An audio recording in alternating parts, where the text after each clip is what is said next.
Olá, turma, bom dia. Bem-vindos a mais uma aula. Hoje é a nossa aulinha de História, certo? Iniciando o módulo 2 do livrinho de História de vocês, vamos começar com a página 30, certo, pessoal? A chegada dos portugueses. Ele vai fazendo a leitura com vocês e vai explicando o decorrer da leitura, certo? Vamos lá começar?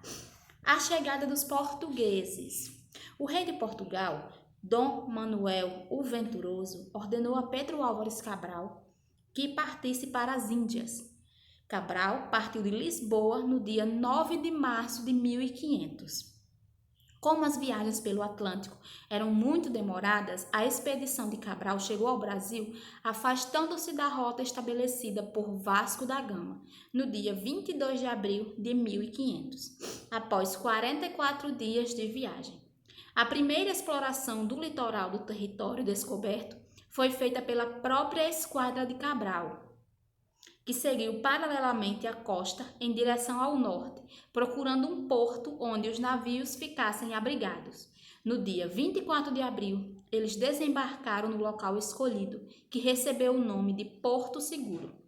Atualmente, Baía Cabralha, no estado da Bahia.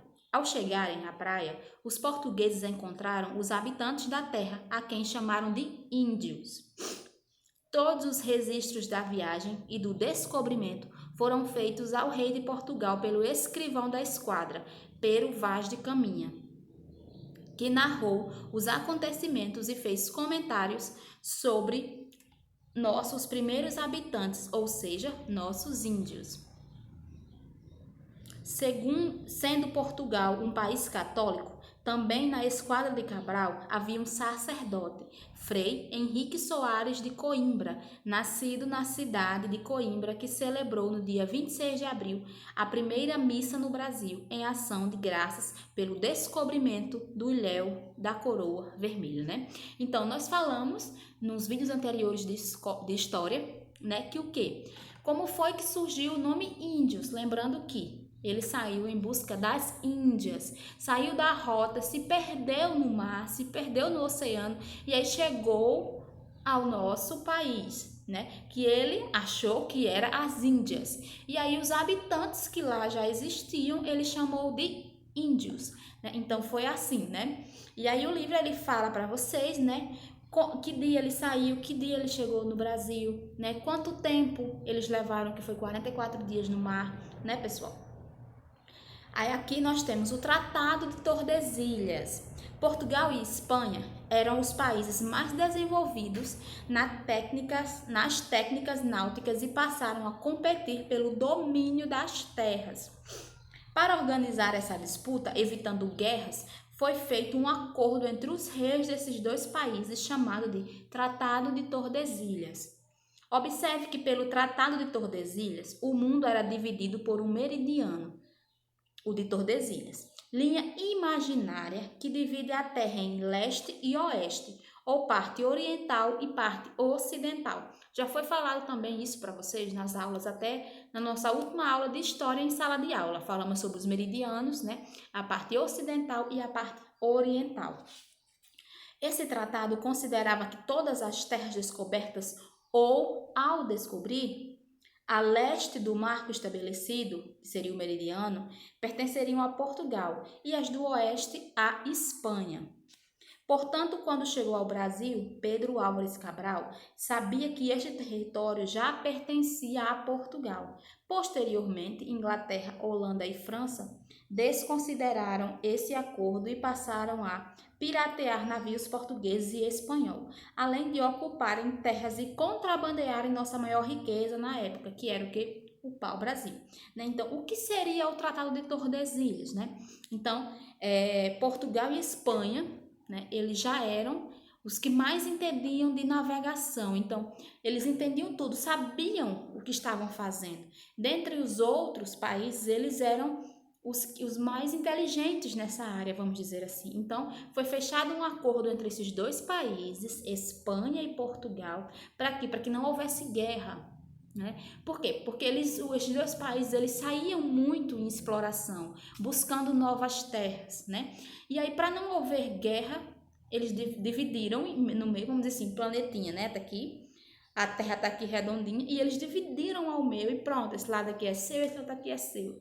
Então, eles só podiam navegar nos seus lados, né? Então, o que eles achassem na parte que lhe cabia era do seu país. Como, por exemplo, o Brasil, ele estava no lado que competia a Portugal, né? Dentro do tratado, Portugal, né, da divisão lá de território, o Brasil ele estava a esse lado de Portugal. Então, quando os portugueses chegaram aqui no Brasil, eles já sabiam que aquilo era deles, porque dentro do tratado de Espanha-Portugal, aquele lado era deles, né? Então,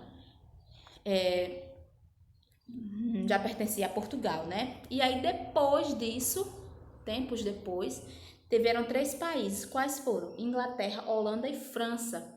Que eles pensaram o quê? Poxa, não é justo, nós também queremos explorar, né? Também queremos terras, também queremos países.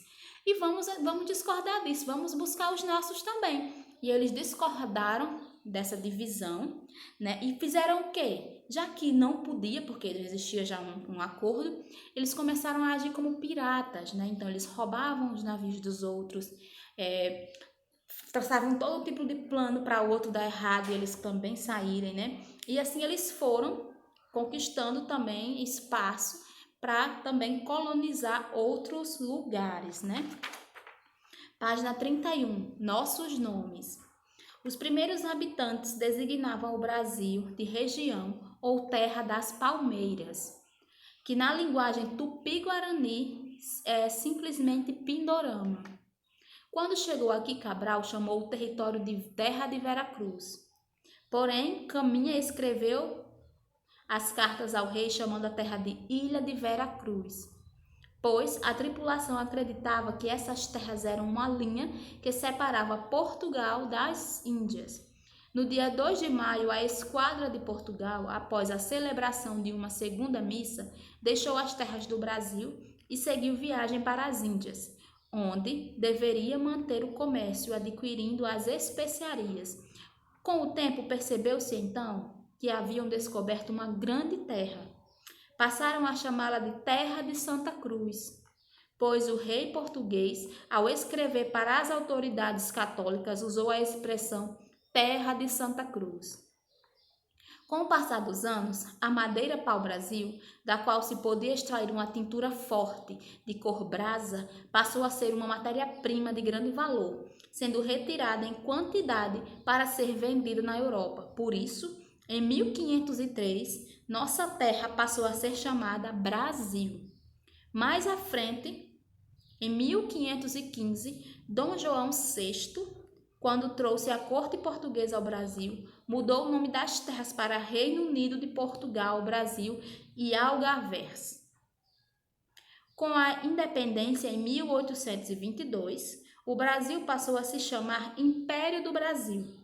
Já em 1891, com a primeira Constituição republicana, recebeu o nome de Estados Unidos do Brasil, nome que seguiu até 1967, com a ditadura militar que o modificou para República Federativa do Brasil, nome válido até hoje. Então a gente percebeu o quê? Que o nosso país ele teve diversos nomes até chegar ao que nós conhecemos hoje, né, pessoal? Nós temos quais nomes? Nós temos Terra Veracruz, Ilha de Veracruz, nós temos, deixa eu olhar aqui, Terra de Santa Cruz. Então, depois de Terra de Santa Cruz, ele ainda teve outro nome. Então, nós tivemos, o nosso país, ele teve diversos nomes, né? Que vocês perceberam no comecinho do texto que tem referência indígena, a língua tupi-guarani. Lembram que tia falou lá nas aulas atrás sobre que nossa língua, o nosso português, ele tem palavras derivadas do indígena? Lembram disso? Pois bem, né? Então, na Tupi-Guarani, né, que eles inicialmente chamavam de Terra das Palmeiras. Por quê? Porque tinha muita palmeira, né? E aí era a palavra Pindorama em Tupi-Guarani, né? Então, nós tivemos muitas referências de indígenas, de portugueses, né, pessoal? Então, é isso. Página 31, a atividade. Página 31 e 32, até a questão número 10.